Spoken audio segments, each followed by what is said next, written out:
My people, we're back. So today we're going to be looking at the menu system of the Weebill S, the Xeon Weebill S, and we'll later then move into the ZY Play app so that we get to like understand what's up, what's in there for us. So, in the last video we balanced this bad boy, and then, by default you're going to have this PF mode. So you have these different modes that will enable you to like pull off different moves. You have the PF stands for pan follow. You have the F, which is follow. You have the POV, which is point of view. Allows your gimbal to like go into like God mode. You have vortex mode, which is like a 360 barrel roll, where you see those like music video things, so like the camera like spinning all around. And then you have the L mode, which is lock mode. You have all these different modes, but then, if you understand your menu systems, you'll be able to like understand, like make the most out of it, juice it down to the last drop. So that's what we're doing today. So yeah, once you're done balancing your gimbal, one of those very first things that I do, I normally would do like a motor calibration, right? So you want to like get into the menu. So the way you get into the menu, you have these three dots over here. So you press down and then it gets into the menu, and the very first thing on the menu is the motors. So you access the motor by pushing to the right. So you push to the right and then it gets in there where you have the auto calibration. You have the levels where you can like choose which of the modes you want to work with. So low for like small cameras, medium for when your payload is getting serious, and then high for like, yeah, this is serious business. So yeah, so quick one.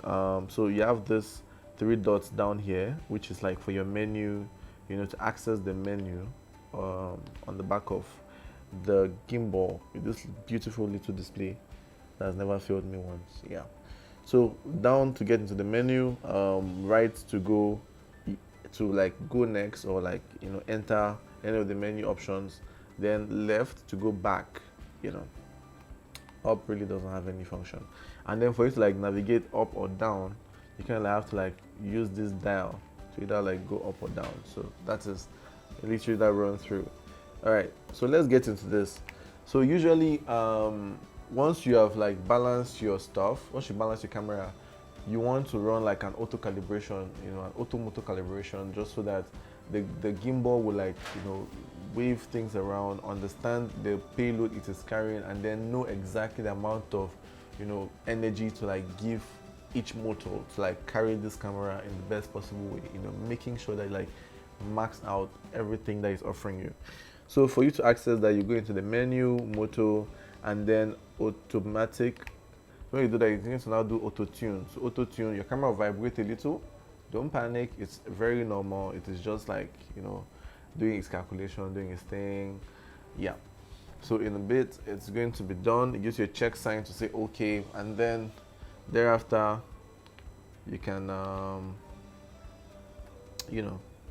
you can come out of the menu by like pressing the three dots, the bottom button on the wheel. So right now I sense some vibration going on. This is not supposed to be, but then I suppose that this is happening because my level is set to low,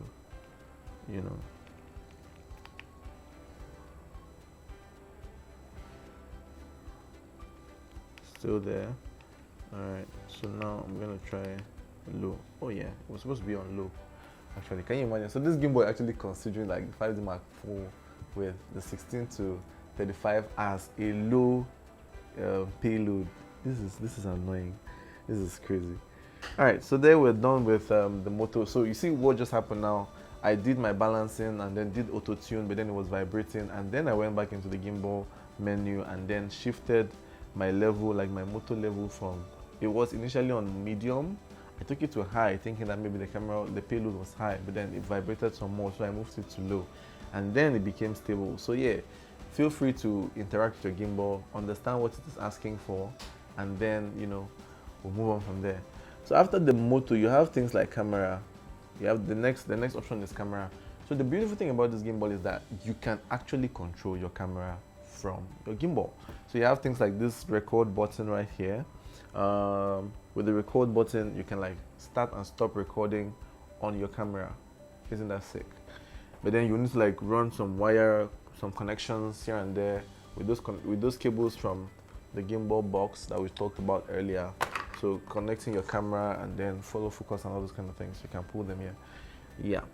Okay, so that's what camera is. We will not get into this because we don't have all of that set up right now. Then you have advanced. Inside advanced, you have speed, smooth, and then deadband. So speed, smooth, and deadband.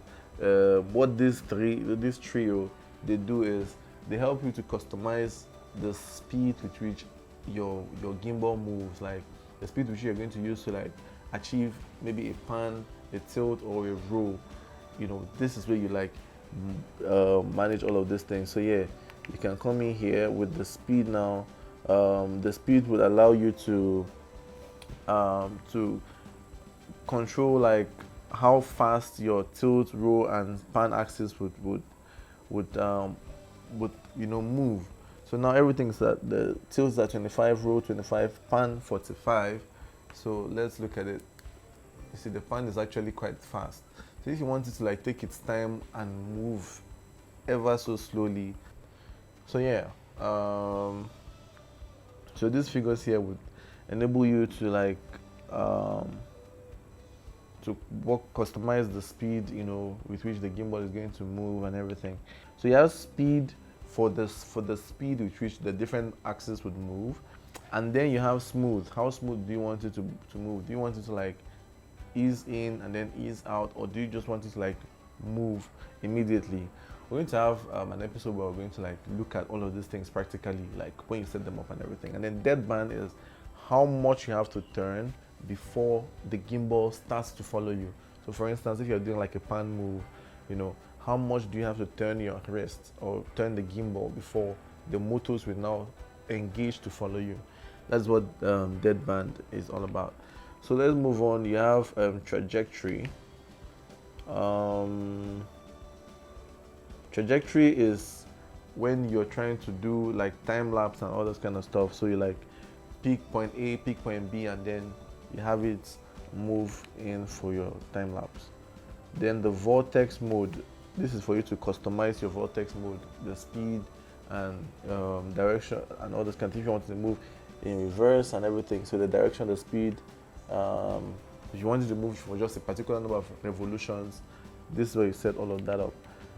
Yeah, the next thing now is tracking.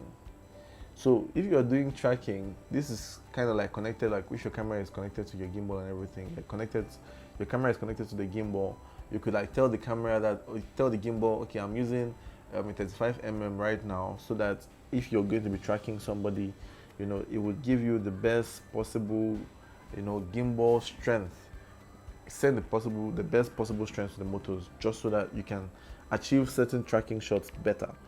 Then you have focus. The focus, you have this focus dial here. You know, you could use it for focus. You could even rig it to use as a zoom wheel. You know, run your rings and everything, and then connect it to the gimbal, and then get to activate this guy. But because we don't have all of those accessories, we really wouldn't touch this right now. But then this is where you come in here and, you know, set those guys up. All right, thank you guys for hanging around for this long. It was a little too nerdy and too talky. I hope you've been able to learn a thing or two.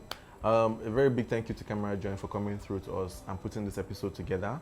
You know, they provided almost everything on this table just so that we could put this episode for you. Please like and subscribe to our channel so that we can, you know, be encouraged to do more. I hope that you are liking what we're coming up with, and yeah, we're going to keep trying our best so that we can, you know, keep delivering nothing but top-notch content for you. And with that, peace.